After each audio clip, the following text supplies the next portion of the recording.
beginning of verse 37. This is Christ talking. He said, O Jerusalem, Jerusalem, thou that killest the prophets and stonest them which are sent unto thee. How often would I have gathered thy children together, even as a hen gathereth her chicks under her wings, and ye would not. Behold, your house is left unto you desolate. For I say unto you, ye shall not see me henceforth, till ye shall say, Blessed is he that cometh in the name of the Lord. Go into chapter 24.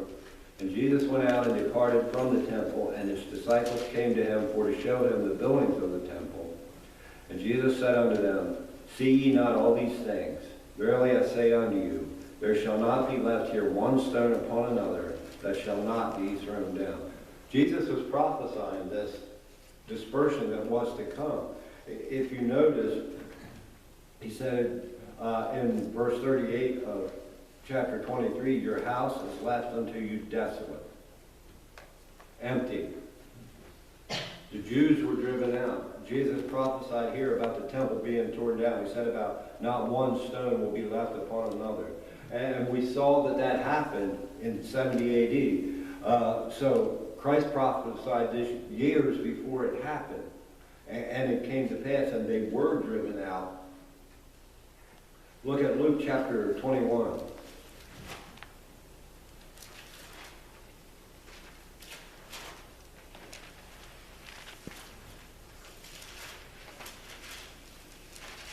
Verse 24.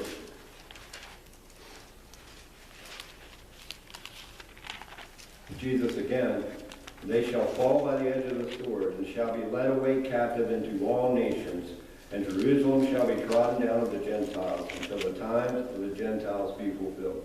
So here again, Jesus is prophesying what was to come. The Jews rejected him. The Jews turned against God.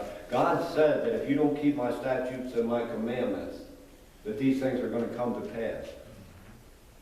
And Jesus is prophesying it again. He said they'll fall by the sword, they'll be led away captive into all nations, Jerusalem shall be trodden down of the Gentiles. All of these things happened.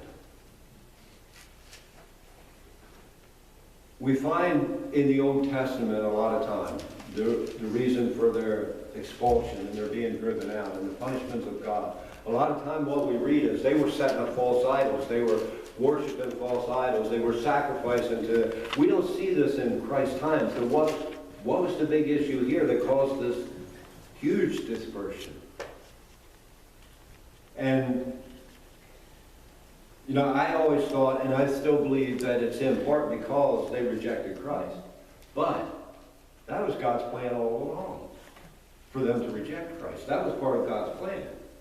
So what else would cause them to be driven out at this magnitude and for that length of time? You can agree with this or not, and this didn't come directly from me. I heard somebody else talk about this and began to think on it and look at some things. But if you remember when Christ was here and he was talking to the scribes and the Pharisees, and one of the times when he was talking to them, the scribes and Pharisees came to him and said, why do your disciples eat with unwashed hands? And like, you know, that's a big sin. And said that it gets into all this stuff about washing the outside of the cup and the plate and eating with unwashed hands, how that's a defilement and this and that. That's nowhere in God's law. That was what they called the oral tradition, which they had set above God's law. The Pharisees were living under the oral tradition. They weren't keeping God's law. They had placed themselves above God's law. In the Old Testament, we've seen they broke God's law by worshiping idols and sacrificing to idols and that kind of stuff. In the New Testament, we see they break God's law by not giving credence to God's law, by making their law higher, putting themselves above it. I know that's simplistic and brief, but if you really look at it and you really study it and you see how the Pharisees set themselves above God, they were making the laws. Here's an example that was given by one guy I was listening to. There is in the law of God that says, thou shalt not see the kid in its mother's milk. That's in the law of God. You don't take an animal's baby and cook it in that animal's milk. That's what it said. But they changed that. And it became, you don't even eat milk together. And they made that the law, superseding God's law, going above God's law, setting themselves above God. And again, that's brief and simplistic. But you can see how by doing that, they were not keeping God's commandments. They were not keeping God's statutes. What was it that God said would cause them to be driven out? If you keep not my commandments, if you keep not my statutes, you will be driven out. And that's what they were doing. They were setting themselves above that. There's a bunch more scriptures we could go to and see that, but like I said, I don't want to wear you out by keep reading you scriptures. But on those papers I gave you, you can find this, and you can look at the scriptures that I did give you and read the entirety. I'm just taking brief portions out of them and sections out of them in order to try to get us to build a base to get up to where we are today.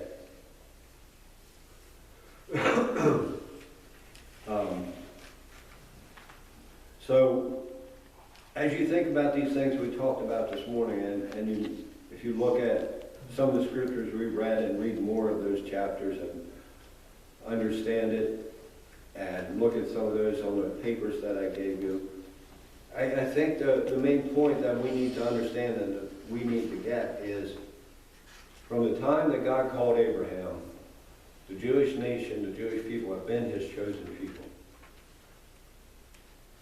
He called them out. He separated them. He made promises to them that he will fulfill, that he has always fulfilled, that he will keep. Israel will fulfill all those promises that we read were given to Abraham, to Isaac, and to Jacob.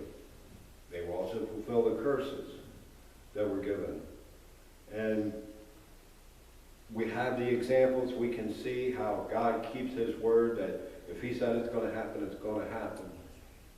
And that helps us to get an understanding of why things are like they are today.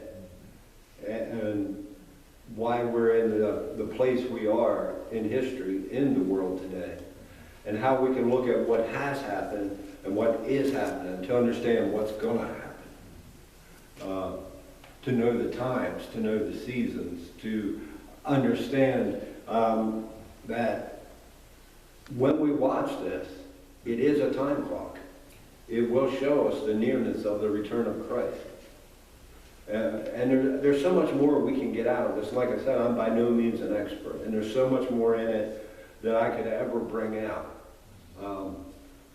But it's a starting point, and it's good things for us to know. God put them in the Word for a reason. They're in there so that we can read them, so that we can know them, so that we can understand them.